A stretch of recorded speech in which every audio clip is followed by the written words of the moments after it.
नमस्कार भाई सभी को। और बहुत सी माताओं बहनों के कमेंट्स आते रहते हैं, पीरियड से रिलेटेड प्रॉब्लम, पीसीओडी है, इनफर्टिलिटी है, ओवर ब्लीडिंग है, किसी को पाचन संबंधित दिक्कत है। तो देखो, ये जो दिक्कतें हैं ना तो एकदम से होती हैं और ना ही एकदम से जाएंगी। इसके लिए आपको अपनी एनर्जी लगा के मेहनत तो करनी ही पड़ेगी। सबसे पहले तो आप प्राणायाम योगा को अपनी दिनचर्या में शामिल करो। आधी समस्या तो उसी से हल हो जाएगी। और बची हुई जो हमारी औषधियाँ रहती हैं हमारे आसपास, नीम, गिलोय, बकायन, तुलसी, एलोवेरा, इन सब चीज़ों का सेवन करोगे, उससे भी बहुत आपको राहत मिलेगी। इसके अलावा अपने भोजन पे ध्यान दो। जिनको भी मोटापा है, पीसीओडी के साथ साथ बिना बुलाए भागा भागा आएगा, या फिर कुछ भी कह लो, उल्टा कह लो, दोनों समस्याएं आपस में जुड़ी हुई हैं, थायराइड भी। तो इसके लिए क्या करो, अंकुरित अनाज खाओ एक टाइम। सुबह खा लो, दोपहर में खा लो, रात को तो ठीक नहीं रहेगा। जिसको कच्चा अनाज सूट नहीं करता ना, वो अंकुरित अनाज को उबाल लो और फिर खा लो। थोड़ा उसमें सलाद भी डाल सकते हो, खीरा, अनार, इस तरीके की चीज़ें मिलाकर आप खा सकते हो। एक तो अपनी डाइट पे ध्यान दो। रात का जो खाना है 7 बजे तक हर हालत में खा लो। नहीं खा पा रहे हो, ज़्यादा ही एक्टिक शेड्यूल है, तो 8 बजे तक खा लो। फिर थोड़ी वॉक करो। इन चीज़ों को जब आप डेली रूटीन में शामिल करोगे तो आपको ज़रूर फ़ायदा होगा। थायराइड है, डायबिटीज़ है, पीसीओडी भी एक लाइफस्टाइल डिजीज़ ही है जो बाद में इनफर्टिलिटी को बुलावा देती है। तो उसके लिए देखो, क्या करना है कि सबसे पहले आपको जिन भी माताओं बहनों को गर्मी की शिकायत नहीं है ना, वो तो जैसे जिनको बहुत गर्मी लगती है, ब्लीडिंग होती है, वो तो कम सेवन करें। बिल्कुल आधा ग्राम ही हल्दी ले लें सुबह सुबह खाली पेट। और जिनको नहीं है वो 1 ग्राम तक ले सकती हैं, गर्मी की शिकायत नहीं है वो। इसके अलावा आप घिया का जूस डेली पी सकते हो। इससे आपको गर्मी में भी फ़ायदा होगा, पाचन भी सुधरेगा, पीसीओडी वाली दिक्कत में भी लाभ होगा। और काचनार एक पेड़ होता है, अभी यहाँ हमारे यहाँ तो है नहीं, गाँव में तो है। उसकी छाल का आप काढ़ा बना के सेवन करें। या फिर आपको मार्केट में पंसारी की दुकान पे काचनार की टैबलेट भी मिल जाती हैं। वो टैबलेट खाना खाने के बाद 1 से 2 टैबलेट सुबह शाम पानी के साथ सेवन करें। तो जो आपको गांठ की समस्या है ना, उसमें आपको ज़रूर फ़ायदा होगा। लेकिन मैं फिर से आपको बता रही हूँ कि आप सोचो 1 हफ्ता खा ली और ठीक हो जाए, ऐसा बिल्कुल नहीं होगा। आपको प्राणायाम भी करना पड़ेगा, अपनी दिनचर्या भी सुधारनी पड़ेगी, खाने पे भी ध्यान देना पड़ेगा, और साथ में ये आयुर्वेदिक औषधियाँ भी लेनी पड़ेंगी, तब जाके आपकी बात बनेगी। इसके अलावा ये देखो, गिलोय है, ये बहुत आराम से मिलने वाली बेल है। इसकी देखो, मैं आपको एक चीज़ दिखाती हूँ। ये तो ऐसे तो पत्ते होते हैं इसकी दिल की शेप के, ये देखो, ये थोड़ा सा टूटा हुआ है।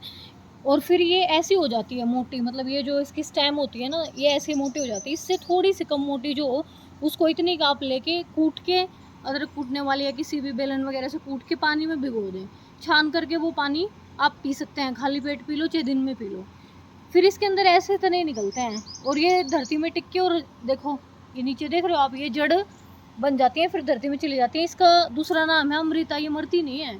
जब आप, मैं अगर इसको यहाँ काट के फेंक दूंगी ना अब, तो फेंकने के बाद क्या होगा, ये अपनी ही, जैसे ये निकल रखी है ना इसमें से छोटी स्टेम, ये जाके धरती में अपना मतलब रूट का रूप ले लेंगी, जड़ बन जाएंगी और फिर से बेल चल पड़ेगी। तो ये अमृता है, तो अमर रहती है। ऐसे ही हमारे स्वास्थ्य के लिए भी बहुत ही लाभदायक है। इन्फेक्शन है, किसी को बुखार है, उसमें बहुत ही फ़ायदा करती है। कई लोगों को बार बार टाइफाइड होता है, तो आप डेली सेवन करो। ठंड में तो आप काढ़ा बना के भी पी सकते हो। गर्मियों में आप सीधा ये तोड़ी स्टेम, इसको थोड़ा कूटा पिटा और सीधा पानी में डाल दिया और छान के अपना पी लो। ऐसे थोड़ा बकबकापन है, नहीं पी पा रहे हो तो थोड़ी मिश्री या खांड मिला के पी लो। इसके अलावा आप देखते हो, दादाजी ने भी बताया, सर्वकल्प क्वाथ, ये लीवर के लिए बहुत ही अच्छा होता है। देखो अभी इसमें क्या क्या यूज़ करते हैं हम। ये है हमारा भूमि आंवला, यहाँ पे लगे भी हुए हैं, देखो ये और भी पौधे हैं भूमि आंवला के। ये है भूमि आंवला। ये देखो नीचे छोटे छोटे आंवला लगे रहते हैं इनके पत्तों के नीचे। तो ये है भूमि आंवला। ये पुनर्नरवा, ये दूसरी वाली है जिसका रायता बनाते हैं। हमें सर्वकल्प क्वाथ जो बनता है ना, उसमें वो बड़े वाली यूज़ करनी होती है। आपको दिखा भी रखी है वीडियो में। ये छोटे वाली मैंने आज इसलिए दिखा दी, ये ठंडी होती है। इसका आप गर्मियों में रायता बना के आराम से सेवन कर सकते हो, बहुत अच्छा रहेगा। और ये है मकोए। तो इन तीनों का भी आप काढ़ा बना के खाली पेट सुबह शाम पी सकते हो। काढ़ा बनाने के लिए मैं स्पेशली फिर से बता रही हूँ, एक पहले वीडियो में भी बताया था, जब गर्मी होती है ना, तो उस समय जब हम काढ़ा बनाते हैं तो उस काढ़े को ठंडा करके पिएं। फिर भी किसी को गर्म कर रहा है वो काढ़ा, तो मात्रा कम कर दें। 1 चम्मच डाल रहे हैं किसी चीज़ की, हम जैसे काचनार का काढ़ा बना रहे हैं, तो 1 चम्मच काचनार डाल रहे हैं, उसकी बजाय आधा चम्मच डाल लें। इन चीज़ों का ध्यान देना होता है। तो फिर से सारी चीज़ों को अगर मैं मिला के बताऊँ, तो ओवरऑल दिक्कत हमारे कहाँ है, लाइफ़स्टाइल में है। उसको जैसे-जैसे चेंज करते जाएँगे, उसके ऊपर काम करते जाएँगे, तो चीज़ें ठीक होती जाएँगी। एक गंभीर समस्या रहती है लेडीज़ को ओवर ब्लीडिंग की। उसके लिए शीशम बहुत आसानी से उपलब्ध पेड़ है, उसके पत्ते लेकर उनको पीस कर मिक्सी में उनका जूस बना के खाए तो मुश्किल ही जाएँगे, कई लोग तो खा भी लेते हैं। और ये लेडीज़ लेडीज़ के लिए नहीं है, ये पुरुषों के लिए भी है। अगर उनको दिक्कत है ना, गर्मी ज़्यादा लगती है या फिर जल्दी डिस्चार्ज और इस टाइप की जो प्रॉब्लम्स रहती हैं, वीकनेस टाइप, उसके लिए तो आप उनको मिक्सी में पीस लें और उसके अंदर खांड या मिश्री मिला करके वो जूस बना के आप पी सकते हैं। इसके अलावा एक और भी नुस्खा है और ब्लीडिंग को कम करने के लिए। नारियल जो होता है उसकी जो भूरे रंग की डाँडी होती है उसको आप तवे पर जला लें, वो राख बन जाएगी। उस राख को 1 से 2 ग्राम राख लस्सी में मिला के सेवन करें तो आपको ब्लीडिंग, ओवर ब्लीडिंग जो समस्या है उससे राहत मिलेगी। एनीमिया है, एनीमिया भी बहुत भयंकर बीमारी है, कुपोषण से होती है ये, और कईयों को तो जेनेटिक भी हो जाती है। उसके लिए क्या करना चाहिए? आंवला, एलोवेरा, आंवला सुबह दिखाया एलोवेरा सुबह दिखाया था, आंवला बहुत आसानी से मिल ही जाता है। आंवला, एलोवेरा, व्हीट ग्रास और इन सब का गिलोय भी आप इसमें डाल सकते हो, तुलसी के पत्ते भी डाल सकते हो। इन सब का जूस बना के आप सेवन करो, आपको बहुत ही फ़ायदा मिलेगा। और साथ में अपनी दिनचर्या पर ज़रूर फ़ोकस करें। जिसको पाचन संबंधी दस्त वगैरह हैं, बहुत दिक्कत होती है, वो क्या करे, जीरे, सौंफ, अजवाइन, इनका पानी मैंने पहले भी बताया था, ये आपके बेली फैट को भी कम करेगा।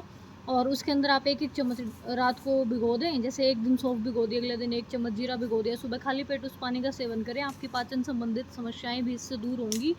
पहले के टाइम में मेरी दादी बताती है कि जैसे बच्चों को दर्द हो जाता था पेट में, तो जो हींग होती है ना, उसको थोड़ा भिगो के और नाभि में लेप कर देते थे, उसी से आराम हो जाता था। आजकल पेट में दर्द हो गया तो पता नहीं कितनी तरह की पेट दर्द की दवाइयाँ खिला देंगे बच्चे को, पहले ही उसका लीवर बिठा देंगे।